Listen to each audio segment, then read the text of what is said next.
A chemical element is a substance made entirely from one type of atom. So, the element magnesium has only magnesium atoms with 12 protons.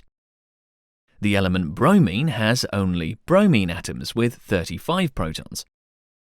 And the element nitrogen has only nitrogen atoms with 7 protons.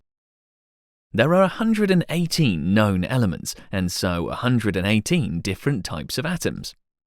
All matter in the entire universe is made up of combinations of these fundamental substances, which we organize in the periodic table.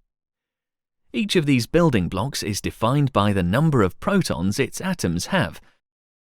The simplest element, hydrogen with just 1 proton, the most abundant element in the universe. Carbon with 6 protons, the critical element on which all life on Earth is based. Nitrogen with 7 protons, making up 70% of the Earth's atmosphere. Oxygen with 8 protons, another essential element for life. And heavier elements like gold with 79 protons.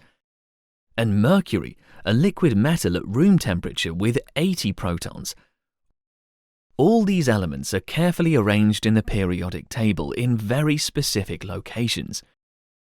We start with the simplest element, hydrogen, with just 1 proton, and build up the periodic table in a sequence of increasing atomic numbers, moving from left to right across the rows of the table. Each step in the sequence takes us to the element with 1 more proton in the nucleus. When elements were first identified by chemists, they observed a repeating pattern of chemical properties in this sequence of elements. An unreactive gas, neon, was followed by a highly reactive metal, sodium, and then a slightly less reactive metal, magnesium. This pattern would show up again later in the sequence, where another unreactive gas, argon, was followed by another highly reactive metal, potassium, and then a slightly less reactive metal, calcium. As a result, elements with similar properties are in the same column. As we'll see in further videos, these groups of similar elements occur because of how the electrons are arranged in the atoms.